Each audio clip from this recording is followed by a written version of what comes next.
Well, we've told you repeatedly over the last couple of weeks about how the FAA, which is in charge of your safety when you travel by air, has altered its merit-based hiring testing for air traffic controllers, adding a bogus biographical questionnaire to the process. The new test's existence is bad enough. They are seeking out the unqualified intentionally. But even more worrisome than that is the fact that the FAA apparently didn't care if people cheated on their already watered-down test. In 2016, the Department of Transportation found that the National Black Coalition of Federal Aviation Employees had given its members guidance on how to answer the biographical questionnaire so they could pass it. In other words, the group helped them cheat by giving them the correct answers ahead of time. Cheating on a federal hiring test is a crime, and it ought to be.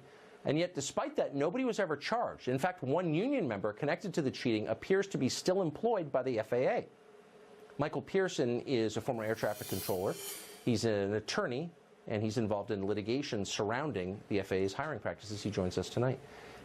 Michael Pearson, thanks a lot for coming on. First, this is such a strong allegation that I want to get to how you know this to be absolutely true.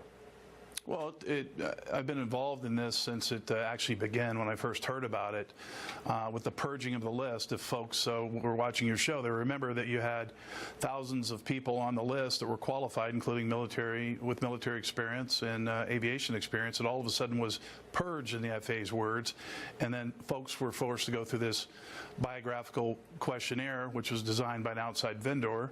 And so for the last several years, including litigation that my firm, along with Mountain States Legal Foundation, brought, we've been able to dig up information through the Freedom of Information Act process as well as the litigation process. So not only do we have internal people tell us this was going on, that they were afraid that if they would come forward, the FAA would penalize them, the DOT would penalize them at fairly high levels of the government. But now we have actual documentary evidence that substantiates our worst fears. So the union helped people cheat on the test, again, just to put this in context, to become air traffic controllers and control commercial aviation. Millions use it every year. People could die as a result of this. And yet no one was ever charged for that? Why? Well, it wasn't the union. It wasn't the Air Traffic Controllers Union. It was the NBC-FAA. It's a employee group. The National Black Coalition of Federal Aviation Employees certainly did that.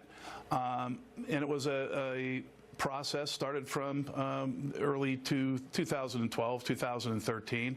There was a group within that organization who determined that the makeup of the workforce was too white. They wanted to get a more diverse workforce. They started lobbying through the political process, which is certainly allowed to. However, they then crafted this BQ exam, which it's not a screening test. It actually turned out that the scoring rubric for that actually penalized people with aviation experience, yes, pilots, air traffic controllers. And then to make it worse, they had folks stand in line for this test that someone in the NBC-FAA had apparently gotten the answers to and coached other people how to pass the test. So not only were our best and brightest, as the FAA says, actually purged off the list, they then were forced through a screening process that discriminated against them intentionally on the scoring of the test. So most, if not the great majority of them, failed that exam, while people were given the answers and how to pass the test. Even more important, recent documents show that when this individual was interviewed, he gave a written statement saying that he didn't do that. Then he went into a verbal interview with a DOT OIG criminal investigator, said he didn't do it. He had his attorney with him. Incredibly, the DOT OIG investigator allowed him to see witness statements contradicting that, and then allowed him to go out of the room with his attorney, come back in and change his story. That's just not done. Anybody in law enforcement or the law, from the legal side, from an attorney side, or a criminal investigation side, knows that that's beyond unusual. That's crafting an investigation to meet a predetermined outcome, i.e. nothing went wrong. This investigation was started due to people like Frank Lobiondo, Randy Holgren, members of Congress on both sides of the aisle that were concerned about this process. And the DOT OIG investigator's final result are basically his suggestion or his recommendation was that this not be forwarded to the Department of Justice for a criminal investigation. This thing started at the high level of the DOT.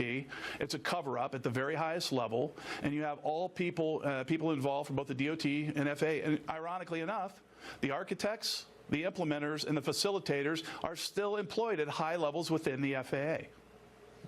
They should, and I never say this, but these are people who should be in prison because they're imperiling public safety on a mass scale.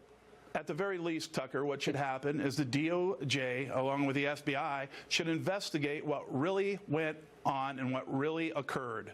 And then the process and due process of law should be followed.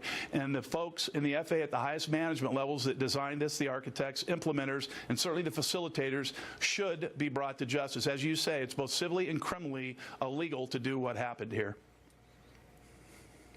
The air traffic control system in a country, you're basically third world at that point. I mean, if you can't maintain high standards of air traffic control, then it's over. Michael Pearson, thank you for that. You're very welcome, Tucker. Great to see you. That's about it for us tonight. Tune in every night at 8 p.m. to the show that is the sworn enemy of lying, pomposity, smugness, and groupthink. Good night from Washington. Sean Hannity, live from Singapore tonight with his interview with the president.